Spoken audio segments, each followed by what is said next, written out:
Hello, everyone.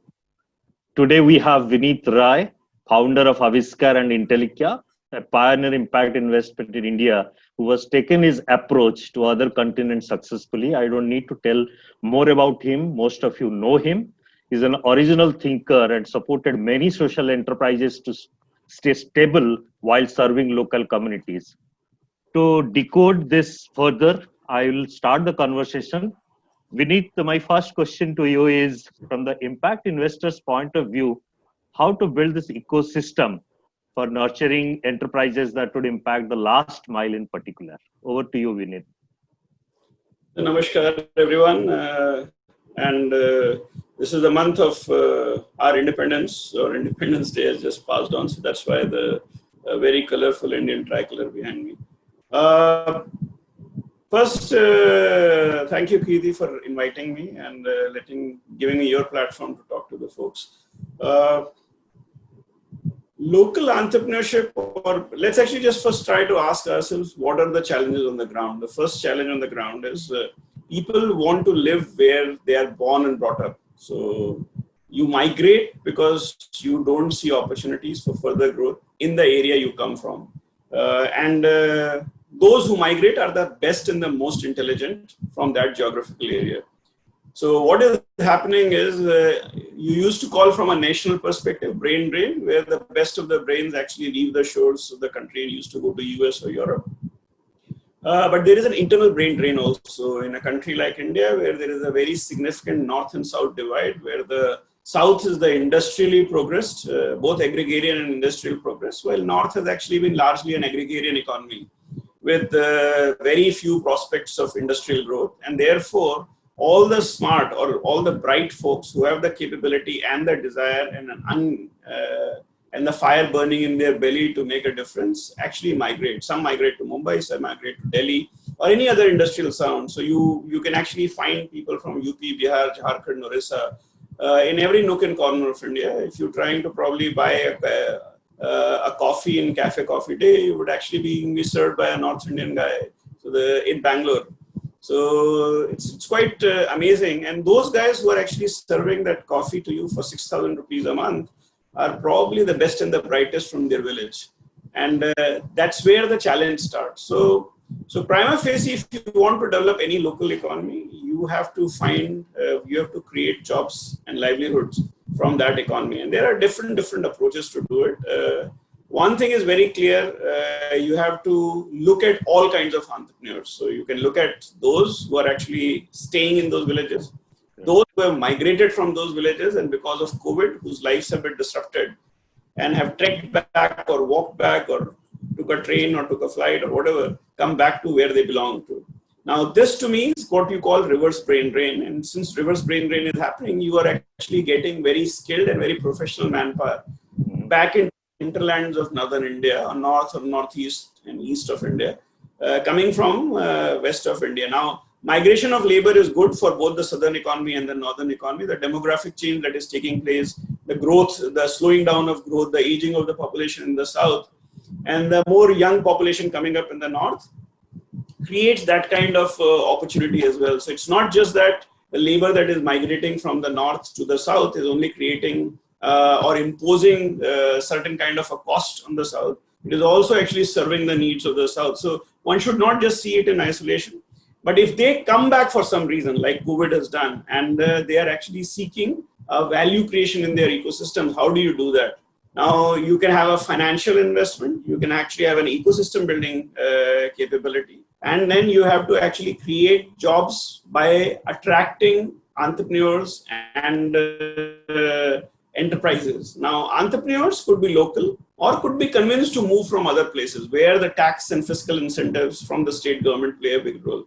And in my view, there is a huge opportunity given the backwardness that is there and the improving physical infrastructure. As you know, because of the significant focus of the current government on roads and others, there is a significant amount of construction. So physical logistics is improving. I think one of the biggest challenges that we used to face earlier was in the northern states, there was no electricity at all. The power cuts used to be 12 hours, 18 hours. I was actually driving through UP recently and I was quite surprised see that even in the remotest villages, the electricity is available for roughly around 18 hours. But you will have to use the entire ecosystem. So microfinance is a very, very important tool. What a microfinance does is not necessarily should be seen as a poverty alleviation tool, but it is an empowering tool which allows a poor person the right to make a choice for her or his destiny. Right. Then other kinds of financial instruments.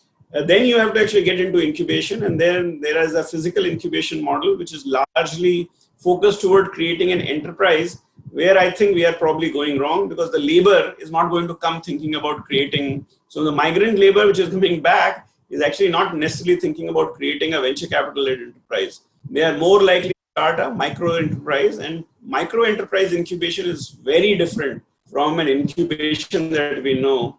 And I think this is where democratization of incubation and use of technology becomes extremely important. Right. Then there's need for nurturing startups, and those nurturing startups is actually again a very important area. Requires again significant incubation support, but more than incubations, you need to build an entire ecosystem. Mm-hmm. You need to explain to capital why they should come there, but you need to explain entrepreneurs how to welcome capital, because if there is a continuous, there will always be tension between entrepreneur and the capital providers. Because the capital provider is coming to actually make a return in a given time, definite time, while the entrepreneur is trying to build a business for themselves for life. So the tension will always be there, but a healthy tension is good. It can always turn into a bad tension, but healthy tension is good. And you need to have scientific temper to deal with a healthy tension. It's very difficult for a lot of people to deal with the tension with the investors, and therefore it requires some level of ecosystem building, coaching, partnerships, presence of independent directors, especially if you're doing a startup. Finally, the entrepreneurs need to understand the meaning of scale and to build business in a slightly broken ecosystem that exists in these geographies. So you have to look at the entire hierarchy of impact. Right.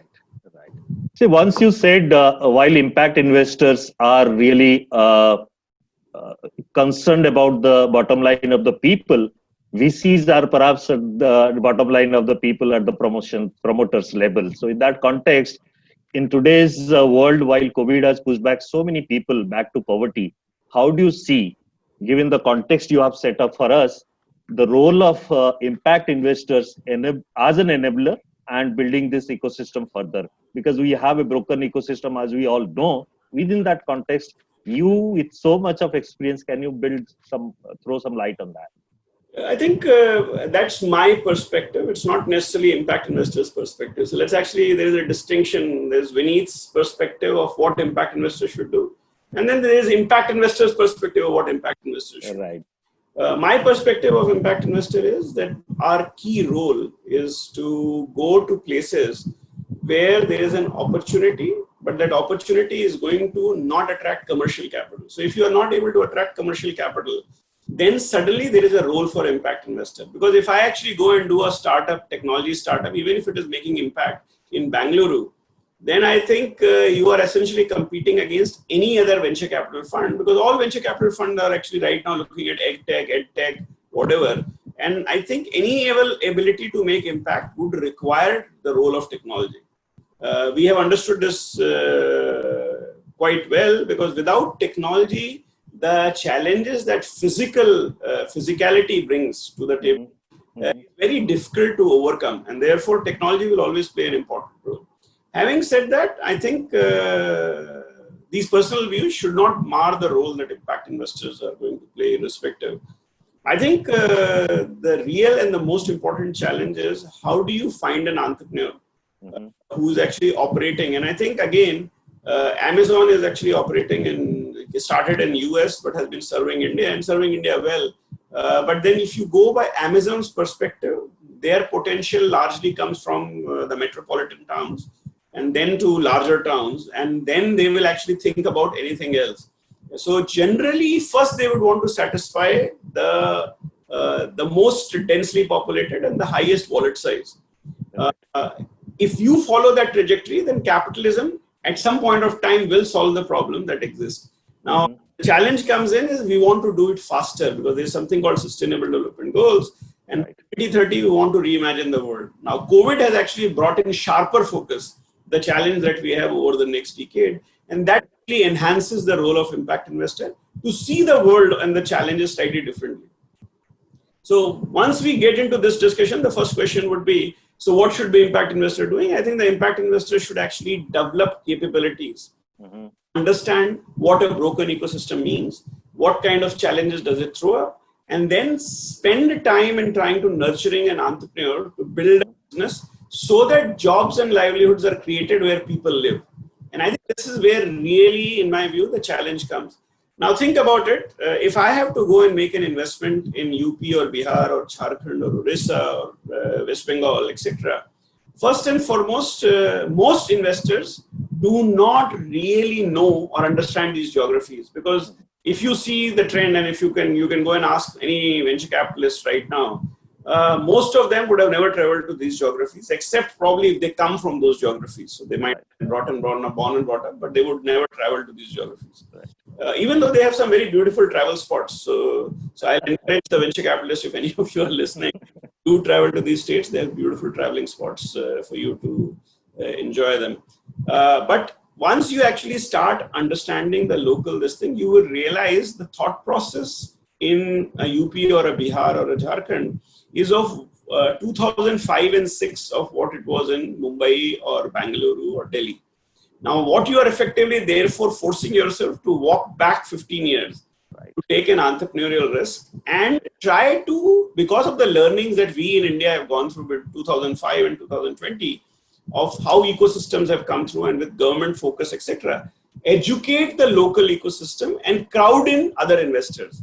Now, how can you crowd in other investors? The impact investor will have to take the risk of identifying an entrepreneur who probably is not 100% at that point of time, with probably a great idea. Now, this gets compensated by less competition. Again, this is not a wild charitable thing that we are doing. As impact investors, we have to be very prudent in clearly identifying that when we are taking a risk on a 75% in terms of an entrepreneur who has not really seen the world at 75%, and we have a broken ecosystem, what is the flip positive side? Because if you don't have a positive side to this entire negative side, then you are going to become a charity. You will not be an investor. So when I go into a Bihar and I actually see a company coming up with an idea of a grain bank, technology-led grain bank, I actually also see that this company is not going to have a competition coming in till it reaches a 500 crore or 800 crore revenue. That actually is the beauty, because for somebody from Bangalore or Mumbai or Delhi to migrate back to Samastipur and try to set it up is going to be incredibly difficult. To create the local idea, you need to have the capability as an entrepreneur to understand the local challenges and logistics very well. Now, once this company becomes successful and others are copying it, like it happened in case of Uber and Ola and others, people will come up, and I think that's a very healthy sign. As has been said, copying is the best form of flattery. So if you actually have a great idea and you can demonstrate scale, but then your unique selling proposition is that you understand the local nuances better than a person coming from US or UK or Mumbai or Delhi. And therefore, finding a local entrepreneur creates a hedge, a natural hedge against serious competition. Now, this then, if you are a smart impact investor, you should then sell this company as the next future potential unicorn. And by selling, you should be able to crowd in commercial and technology investors, which is exactly what an impact investor's role is. Our job is therefore to take the cutting edge thought process, but do not make best the enemy of better. Yes, I can get a much better entrepreneur in Mumbai or Bangalore, but I should actually be able to work with a better entrepreneur in the local circumstances where there is a massive opportunity that is waiting. Failure, the consequence is same whether you're in Bangalore or Samastipur. But if you are successful in Bangalore, you may have to actually fight with 10 other very smart entrepreneurs.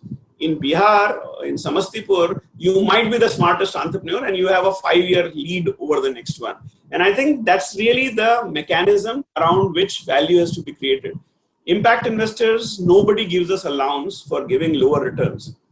So in terms of returns, we are actually going to have to deliver the same kind of returns that an entrepreneur in Bangalore has to deliver.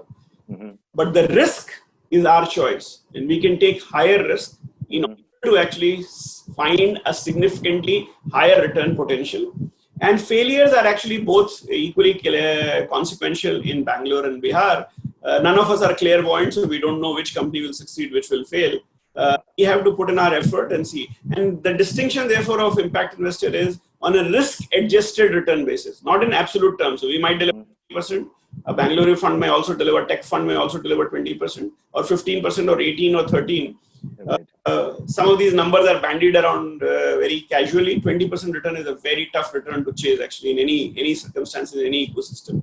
But I think the risk that we will take to deliver a 20% return is going to be higher. And that, in my view, is the real difference that an impact investor brings. So while listening to you, some people may still think you are a philanthropy than an investor. So how do you really balance between the two? I think if I would be a philanthropic, then I'm actually not really going to be honest to my job. Because if I'm a philanthropic, then I would have not created so many companies and I would not created returns. When I started off in 2001, people did think that I was slightly vague, slightly stupid, slightly naive, but a better model than giving money and forgetting about it. Right. At least I'm going to come back and keep reporting what happened, whether my company succeeded or not.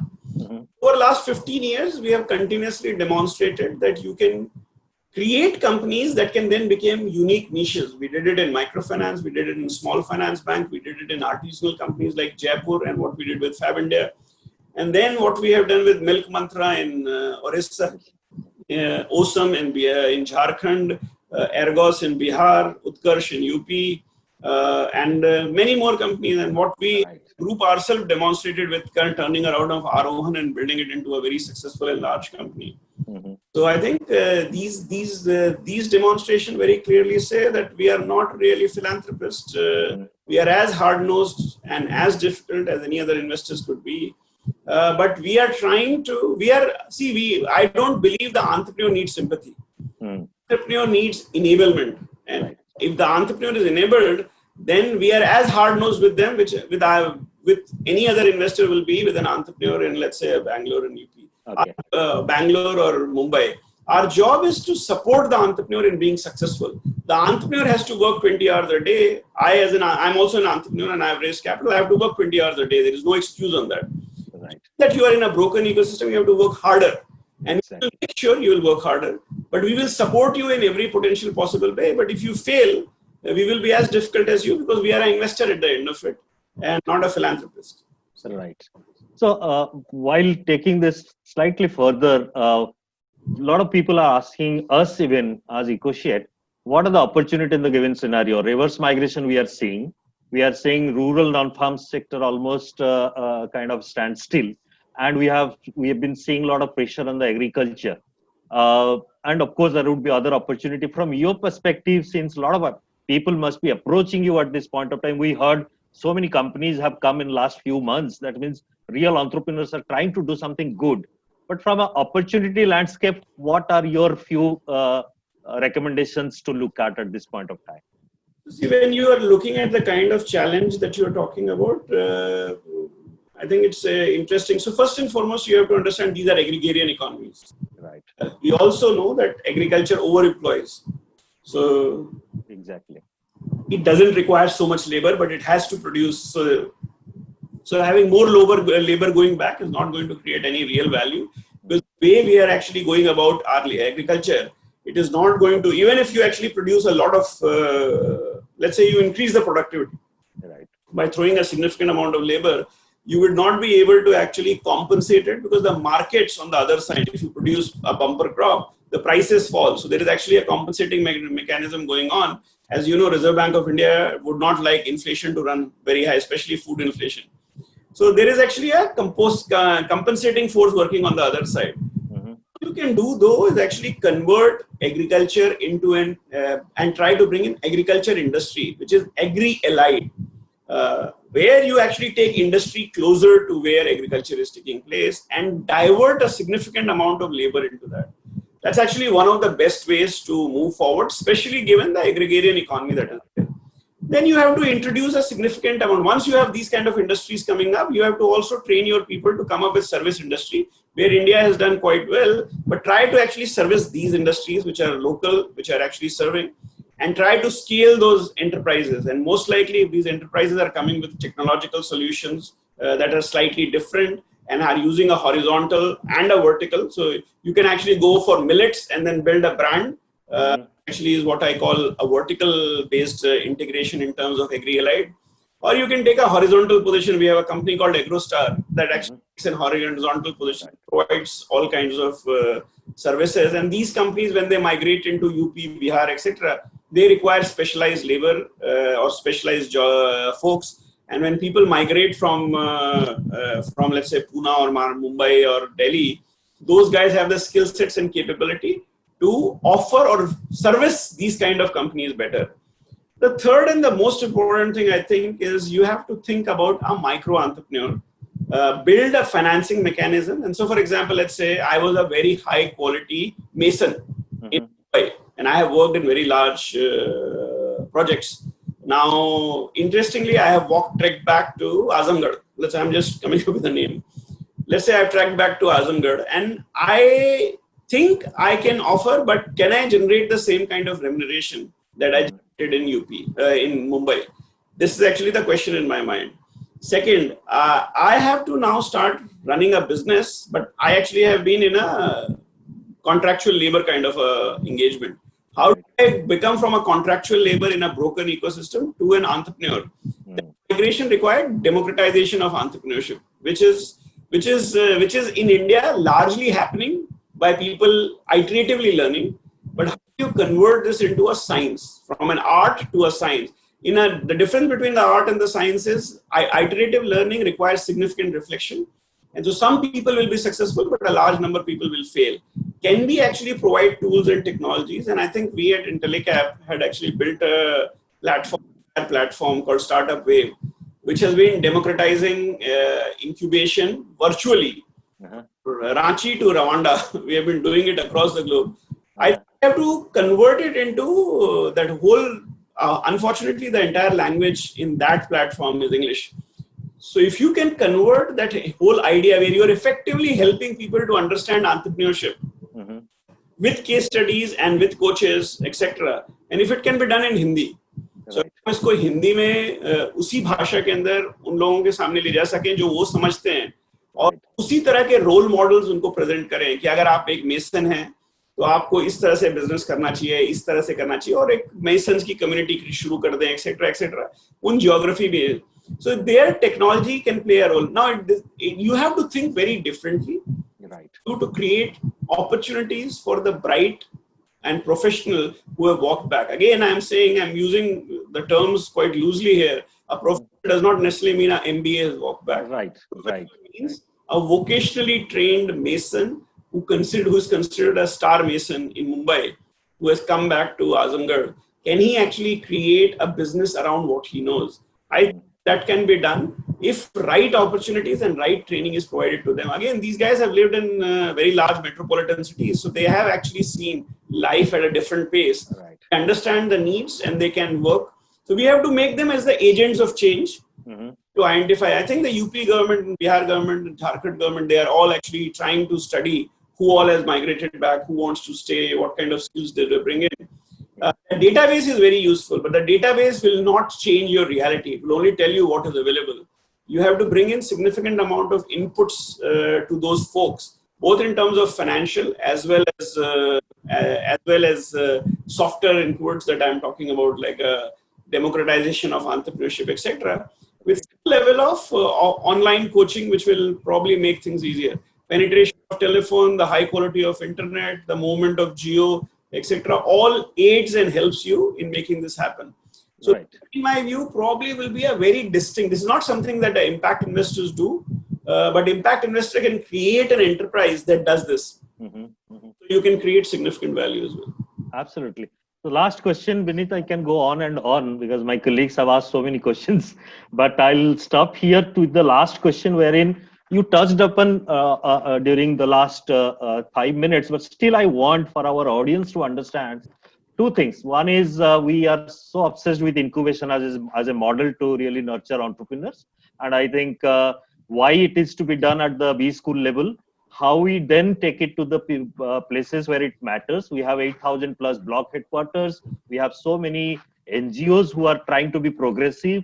and so many opportunities, as you're saying, now going to come up in agricultural sector. So how we really take this to the level where it matters the most, along with your experience of making bit of it also through a virtual medium. So you combine both in terms of an approach. From Intellikia point of view, from Aviskar point of view, how do you see what recommendations you have for government or sectors who are trying to pump in this? See, in 2006, 1997, I probably set up India's first incubator, Gyan Grassroots, which was a government incubator actually. Right. The interesting part was, unlike the current incubator's thought process, I was not an academic institution and I had no space. My job was to convert farmers' ideas into innovations. And this is 1997, so this is all 22 years old. The funny part is the new incubation policy is largely driven towards educational institutions.